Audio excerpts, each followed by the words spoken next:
The ability to hunt down criminals, find them, catch them, and keep them in jail is the most important one to ensure that crime does not destroy the country beyond measure.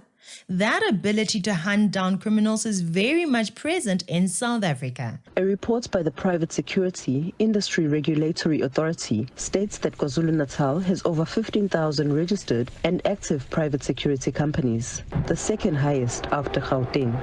People in the industry say this has also led to an exodus of elite special task force members from the police, many of whom are joining private security companies.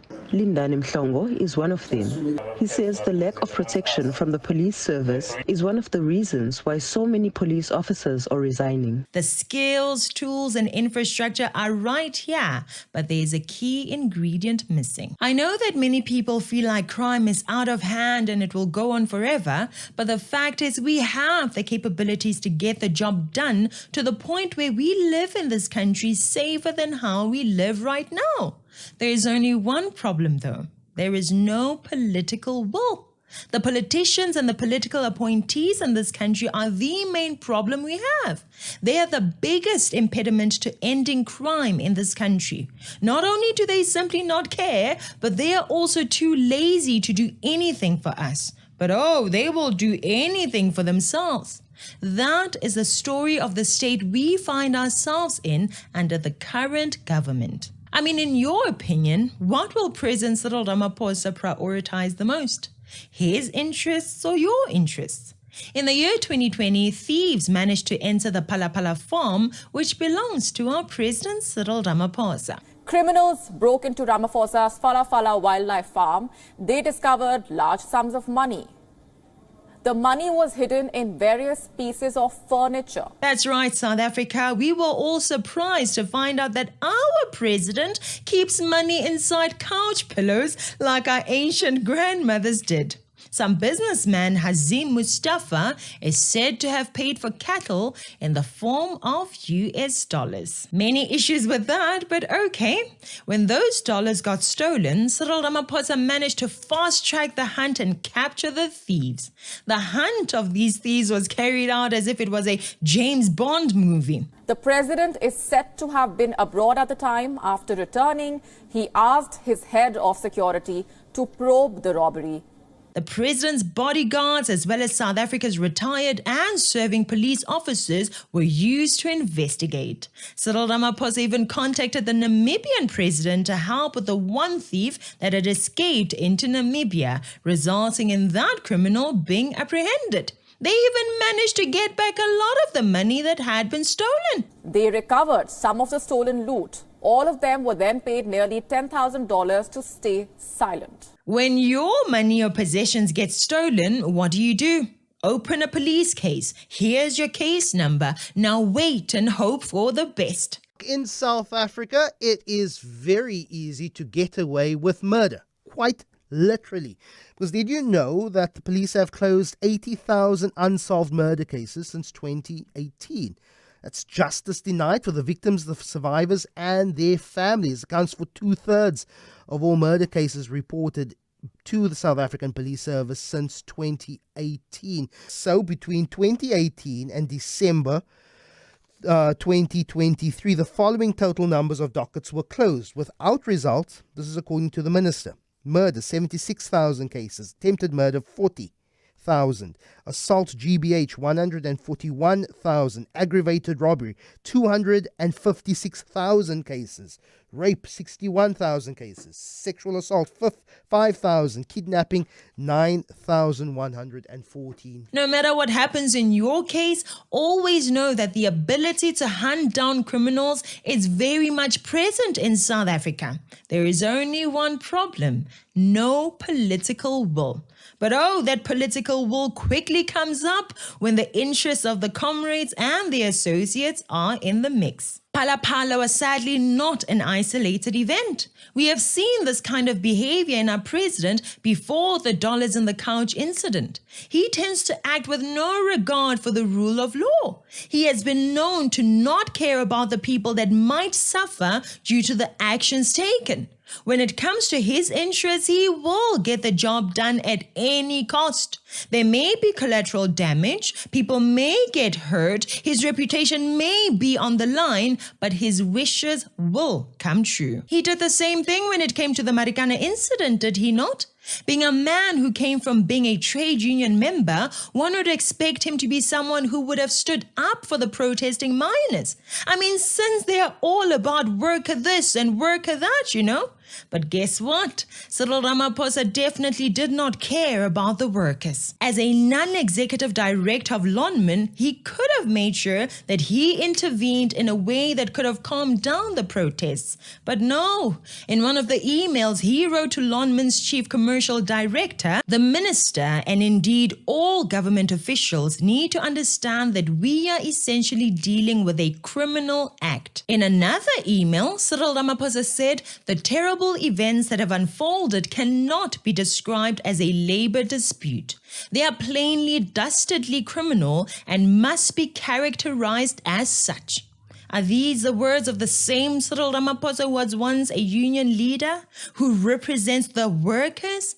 Words like, there needs to be concomitant action to address this situation. And if you don't know, concomitant action is an act or scenario that naturally follows a specific scenario. What does it mean in the Marikana case? It means since he characterized the protesters as criminals, the scenario that was to follow was that of law enforcement taking action against the criminals. That's an ANC person who was a union leader. And this is a trend you find in most ANC members and union leaders. To them, these are just jobs. They are not in it for you. They're in it for themselves. They're in it for the lovely titles and the big bucks. The ANC has been fighting since 1912 to get treated in the same way as the white people.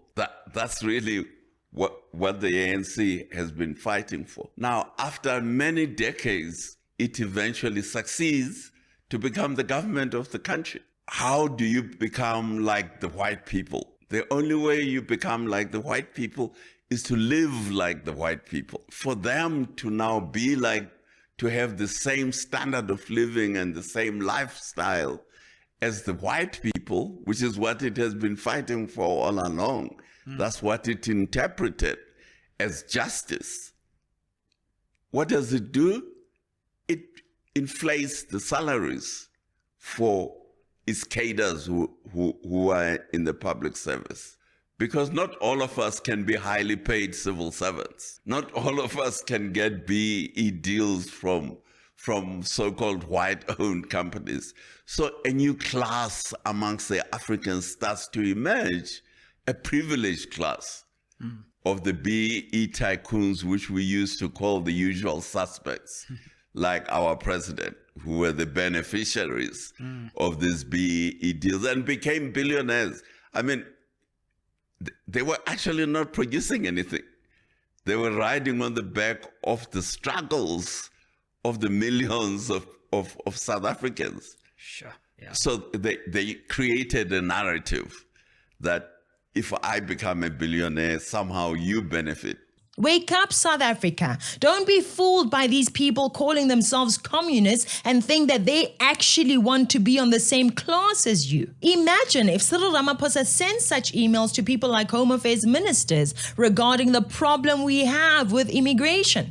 Imagine if he was so serious about apprehending drug dealers, rapists, and other criminals as aggressively as he did when he came to his own Palapala money. Just imagine if the state capture was being addressed in a similar fashion by Cyril. How would our nation be if he was demanding action for bad behavior with similar determination? Protesting with spears, guns, and pangas at Marikana was unnecessary. The 34 mine workers who ended up being deleted by the police could still be alive today. But I guess it wasn't in his interests. We can all tell when Cyril Ramaphosa is responsible for something directly. Like when Jacob Zuma was imprisoned, that's if he was actually in prison. Anyway, what happened? They made sure that Zuma would get released no matter what. They tried to say he was sick and that didn't work out. Then they used the excuse that he was to be released because the prison population was too high. Cyril Ramaphosa allowed all this nonsense. As you observe these issues, you start to realize that our country is decaying everywhere because we have leaders like Cyril. Men and women who don't care about the citizens, but only about their own interests. They care about their party, but not about those who voted for their party. In all of their leadership, they will do nothing that can truly be felt on the ground.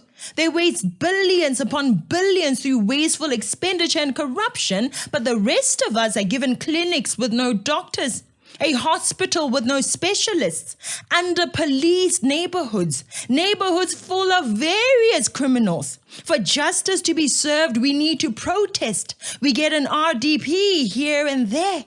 Just imagine. These are all avoidable problems we have in this country. Cyril could do his job, but he won't. We can see that he can, but he just won't.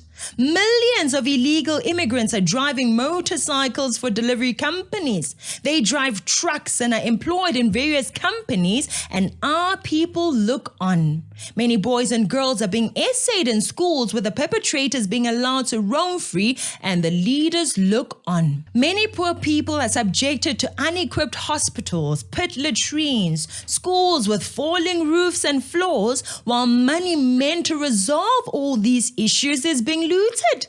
How long will we vote for ANC, EFF, and MK types of people?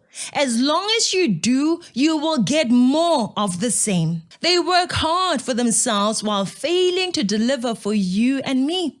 Wake up, South Africa. Anyway, that's it for today. Please share this video with more citizens to wake more South Africans up.